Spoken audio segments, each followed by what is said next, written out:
Peace, peace. This is your host, Selah Shalom. And the topic of discussion today is called the living dead. Now, there are many people walking around as the living dead. Many people don't understand how important it is to be conscious of what you eating and drinking. Now, what you eat and drink can determine the quality of your life. Now, many are walking around as the living dead. Now, what do I mean when I say that?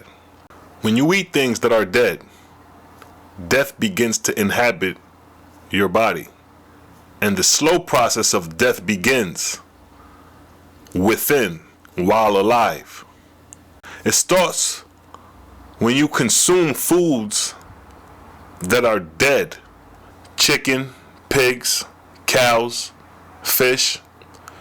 When you eat these dead animals, what happens is that your digestive system becomes a waste site for meat to rot. When we observe the digestive system, we see the mouth, which can lead to bad breath due to consuming of meat and acidic drinks. We got the esophagus.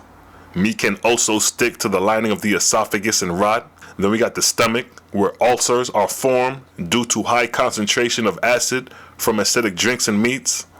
Then from there you got the duodenum, which secretes fluid to help aid in digestion. That is very important. The duodenum is a very important organ because its duty is to secrete fluid to help aid in digestion. Now, when somebody suffers from constipation, it's due to the lack of secretion from the duodenum because its duty is to aid in digestion. So if you're not getting the fluid to digest, what's going to happen? Constipation. See that? Now, meat dehydrates the fluid from the duodenum along with acidic drinks, creating constipation due to the lack of fluid coming from the duodenum. The most important part of the digestive system is the small intestines. The small intestines is a 30-foot long and is a narrow tube. So consider the meat you eat that have to digest and go down a 30-foot narrow tube before even getting to the large intestines. In order to have your digestive system work properly, your digestive system has to maintain a lubrication along the walls of the digestive tract in order to digest food properly. Now, when we eat meat, what happens is that meat sticks to the walls of the small intestines, and there it begins to rot and becomes a nesting bed for parasites to grow in.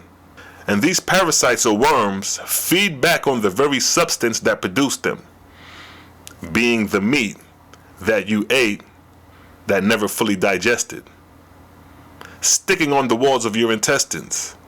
And keep in mind, the meat can sit in your intestines for months and years, rotting away, producing a multiplicity of parasites. And these are your intestinal worms.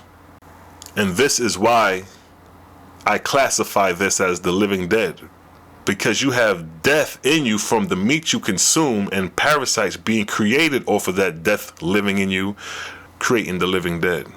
Now, when we observe the symbolism of the walking dead as zombies, we see the walking dead eating flesh, just like your typical flesh eater.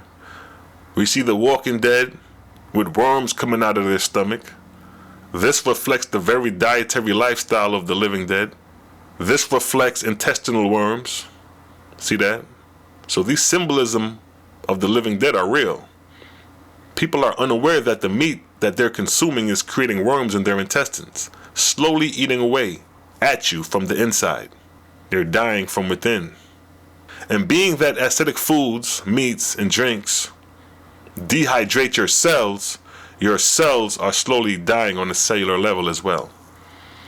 And this is how people are walking around as the living dead, not even knowing that they have worms in their body. So stop eating death.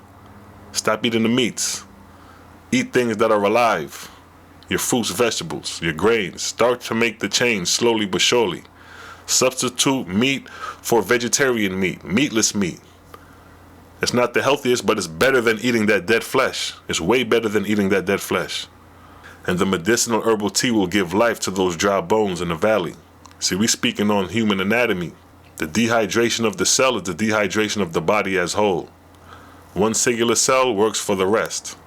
So once you understand the operation of that, you'll start getting the key of life on how to sustain yourself. And with that, I'd like to say peace and blessings, shalom, and catch you on the next documentary.